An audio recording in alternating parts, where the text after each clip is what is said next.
खुद्द मनोज जरांगे पाटील यांनी साल्हेर किल्ल्यावर जात असताना पिकअप सारखं एक वाहन वेगानं आल्याची माहिती त्यांनी दिली आहे। धडक झाली असती तर मोठी दुर्घटना घडली असती। पोलिसांनी त्या ड्रायव्हरला पकडलं होतं, त्यावेळी ड्रायव्हरनं हे कृत्य करायला सांगणाऱ्याचं नावही सांगितलं होतं।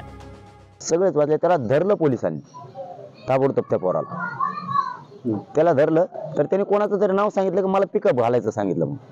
म्हणजे मी मंगेश चिवटेनं सुद्धा हे सांगितलं, हे खरं आहे का खोटं तपासा, त्याला काय आमची तक्रार नाही, त्याच्याविषयी त्याला अटक करू नका, त्याला सोडून द्या, आमचं कोणी काय वाकडं करू शकत नाहीये, परंतु त्याची खरं काय ते चौकशी करा। त्याने कोणाचं नाव सांगितलंय, मला मुद्दाम त्या गाड्याच्या अंगावर घालायला लावलं असं कोणी सांगितलं, असं तो म्हणलाय जुन, अशी शक्यता बघा तुम्ही, तेच चौकशी घेऊन। किल्ल्यावर जाताना कोणतंही वाहन दिसलं नाही, त्यामुळे ते वाहन आधीच तिथं ठेवलं असावं असा संशय मनोज जरांगे पाटलांनी व्यक्त केलाय। साल्हेर किल्ल्यावर सुद्धा काय आम्हाला माहित होतं ना, आमच्या गाडीवर कोणाचा टेम्पो आला, आम्ही सांगितलं का संरक्षण लाव का, काय घातपाताचा प्रकार होता, असलं त्यासारखं भंगार चाळे नाही करत आम्ही।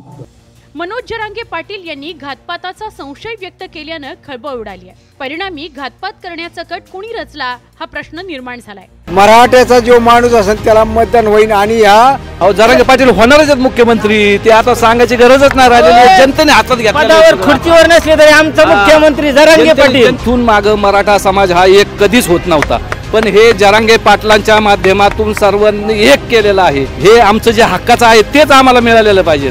एक शेती आहेत ना, सगळ्यांचं कुणबी दाखले मिळाले। आम्ही सगळे मराठे गरीबच आहेत, पूर्वीचे होते, पण आता त्याचे 50 एकर जमीन होती, त्यांना आता अर्धा गुंठा पण राहिलेला नाही। आमची जी संघ होती का सगळी मराठीची, यांनीच आमचा घात केलेला आहे। आणि आमदार आणि मुख्यमंत्री हे आमचंच होणार। पण इतके दिवस तुम्ही आमचं खाल्लं, ह्याच्याबद्दल तुम्ही का अजून बोलले नाही? काही कारणास्तव तुम्ही आडवे आले तर आम्ही 100% ओबीसीतूनच आरक्षण घेणार। गुणरत्न सत्तावरती हा माणूसच नाही, गुणरत्न सत्तावरती तो फक्त ना पेपरवर पास झाला, तो शाळेत कधीच गेला नाही। केवळ जातीमुळे मराठा समाज डावलला जातोय।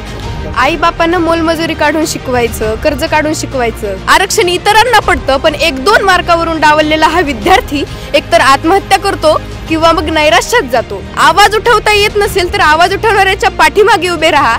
आम्हाला आरक्षण मिळालंय, फक्त जनतेतून ना, जनतेतून ना मुख्यमंत्री ना, जनतेतून मुख्यमंत्री चुना, तुम्ही जनतेतून मुख्यमंत्री चुना, आमचाच 3 कोटीने येणार, आमचा जनतेतून मुख्यमंत्री आहे ना। तुम्ही जसं सरपंच जनतेतून करताना आणि नगराध्यक्ष जनतेतून करताना, तसा मुख्यमंत्री आहे ना, महाराष्ट्राचा मुख्यमंत्री जनतेतून करा।